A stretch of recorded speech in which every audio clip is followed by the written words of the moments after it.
దీపావళి ఎందుకు జరుపుకుంటారు, ఎలా జరుపుకుంటారు, దీని గురించి తెలుసుకుందాం. దీపావళి అంటే దీపాల వరుస అని అర్థం. ఇది చీకటిపై వెలుగు, చెడుపై మంచి సాధించిన విజయానికి ప్రతీకగా జరుపుకునే ఒక ప్రసిద్ధ పండుగ. ఇది హిందూ, జైన, సిక్కు మతాలలో ముఖ్యమైన పండుగ.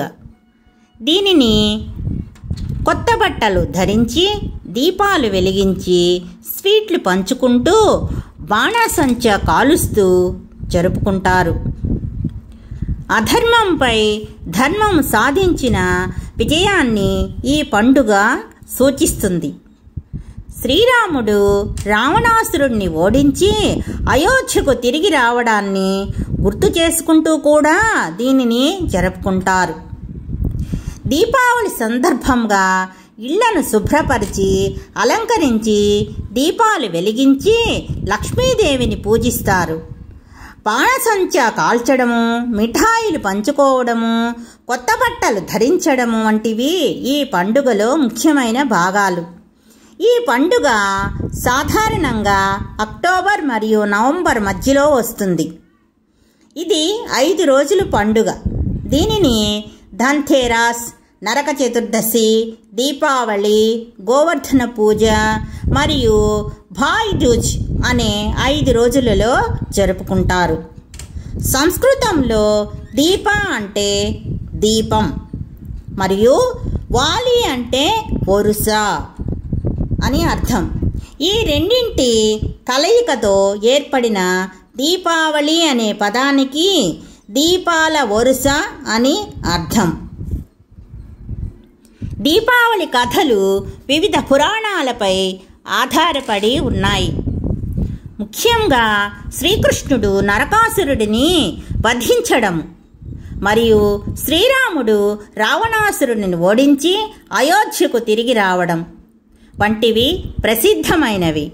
ఈ పండుగ చీకటిపై వెలుగు సాధించిన విజయాన్ని సూచిస్తుంది మరియు లక్ష్మీదేవి ఆవిర్భావంతో ముడిపడి ఉంటుంది.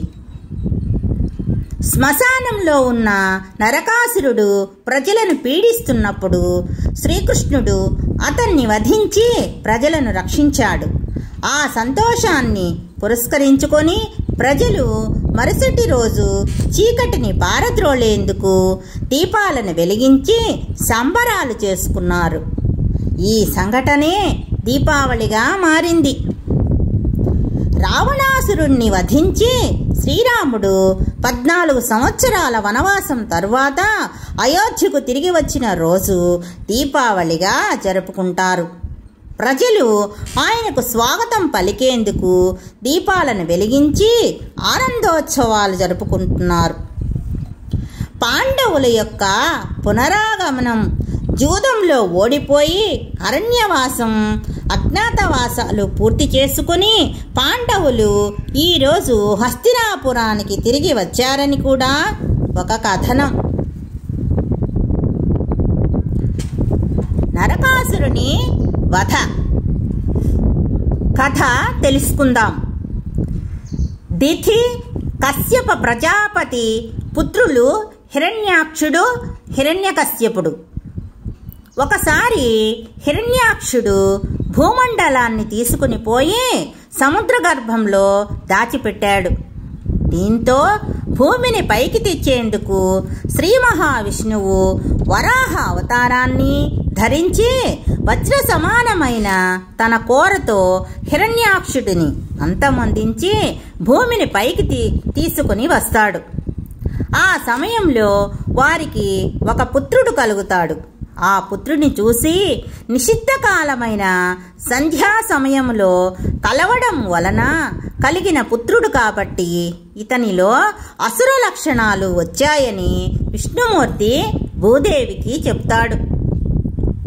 ఆ మాటలకు బాధపడి భూదేవి ఎప్పటికైనా విష్ణుమూర్తే తన బిడ్డను సంహరిస్తాడు అని భయపడి తన బిడ్డకు రక్షణ ప్రసాదించమని వరం కోరుతుంది.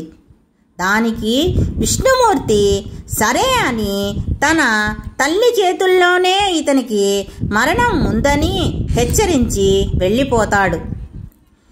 ఏ తల్లి అయినా తన బిడ్డను చంపుకోదని భావించిన భూదేవి ఎంతో సంతోషిస్తుంది. తరువాత నరకాసురుడిని జనక మహారాజుకి అప్పచెప్పి విద్యాబుద్ధులు నేర్పమని అడుగుతుంది. ఆ విధంగా జనక మహారాజు పర్యవేక్షణలో పెరిగి ఎంతో శక్తివంతుడుగా మారతాడు. పెరిగి పెద్దవాడైన తరువాత నరకుడు కామాఖ్యను రాజధానిగా చేసుకొని ప్రాగ్జ్యోతిష్యపురము అనే రాజ్యాన్ని పరిపాలిస్తూ ఉంటాడు. కామాఖ్యలోని అమ్మవారిని తల్లిలాగా భావిస్తూ చక్కగా పూజ చేసేవాడు.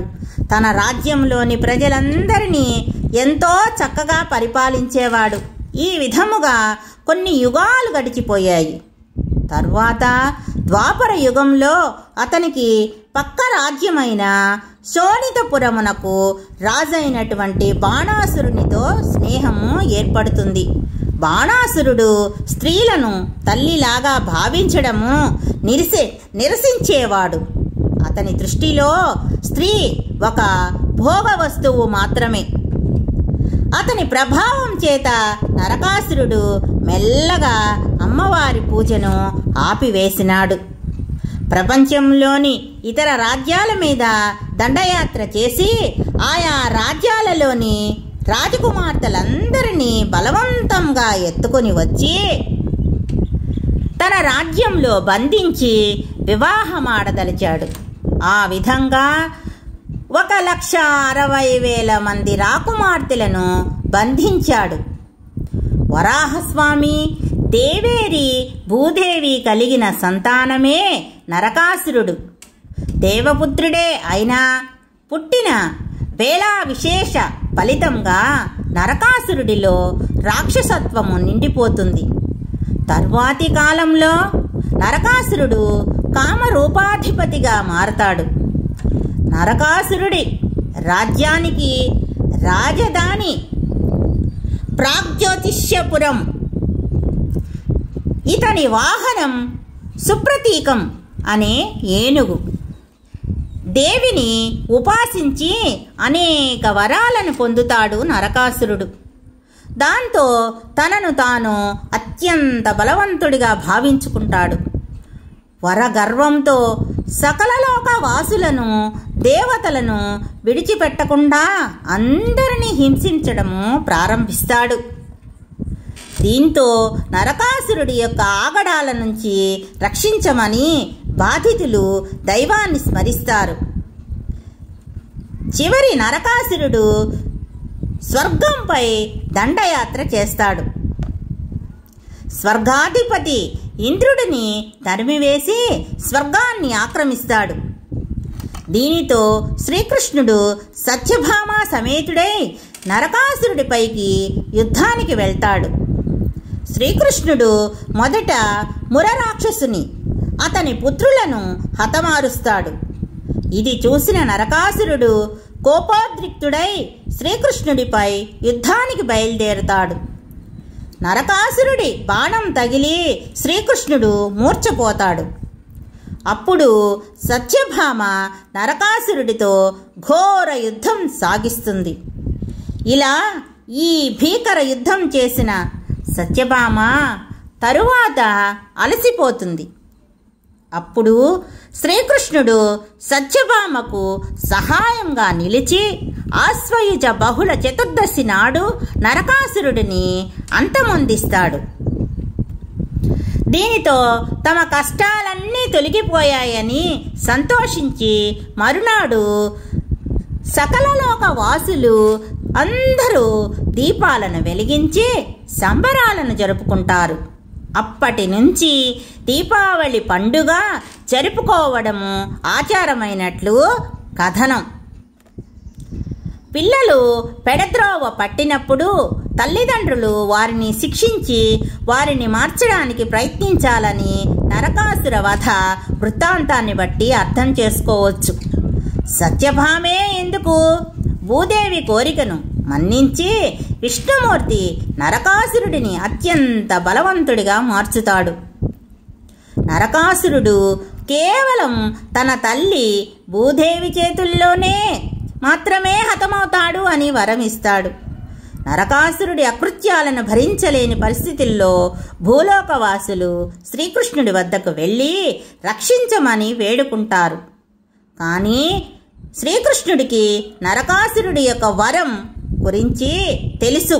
అందుకే భూదేవి స్వరూపమైనటువంటి సత్యభామను నరకాసురుడిని వధించమని కోరుతాడు. నరకాసురుడిని వధించడానికి బయలుదేరిన సత్యభామకు శ్రీకృష్ణుడు రథసారథిగా తోడుంటాడు.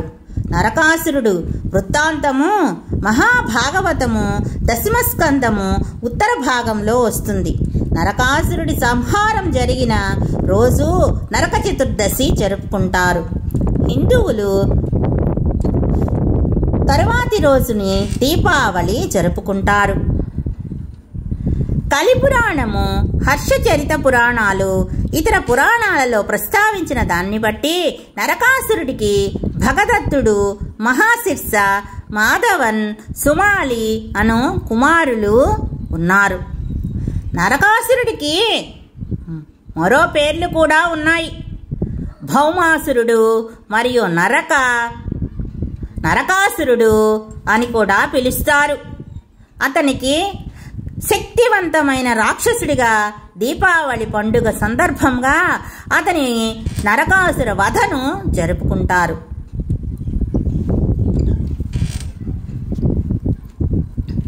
ఇక పురాణ సంబంధమైన ఒక కథ ఇలా ఉంటే, ధర్మశాస్త్రం మాత్రం దీపావళి పండుగ ఉద్దేశం పితృదేవతలను సంతృప్తి పరచడమేనని చెబుతోంది.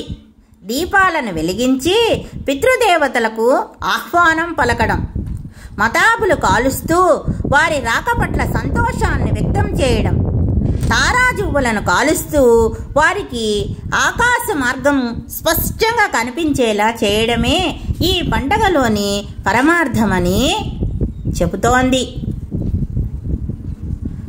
దీపావళి రోజు లక్ష్మీదేవి ఆవిర్భావం జరిగిందని, లక్ష్మీదేవి ఈ రోజునే పాలసముద్రం నుండి ఆవిర్భవించిందని నమ్ముతారు. కాబట్టి ఈరోజు లక్ష్మీదేవిని పూజిస్తారు. ఇది చెడుపై మంచి సాధించిన విజయానికి ప్రతీక. ఇంట్లోని ప్రతికూల పరిస్థితులను, శక్తులను తొలగించి కొత్త వెలుగులు తెచ్చే పండుగగా దీపావళిని భావిస్తారు. దీపాలను వెలిగించడము, బాణసంచా కాల్చడము, కొత్త దుస్తులు ధరించడము, ఇళ్లను అలంకరించుకోవడము వంటివి ఈ పండుగలో ముఖ్యమైనటువంటి అంశాలు. ఇంటిని, పరిసరాలను దీపాలతో అలంకరిస్తారు. రంగురంగుల బాణసంచాను కాల్చి సంబరాలు చేసుకుంటారు. కొత్త బట్టలు ధరించి బహుమతులు ఇచ్చిపుచ్చుకుంటారు. కుటుంబాలతో కలిసి విందులు, వినోదాలు చేసుకుంటారు.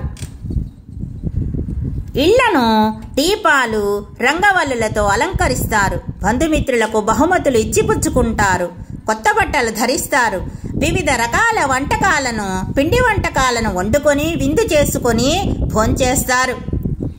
బాణసంచా కాలుస్తారు.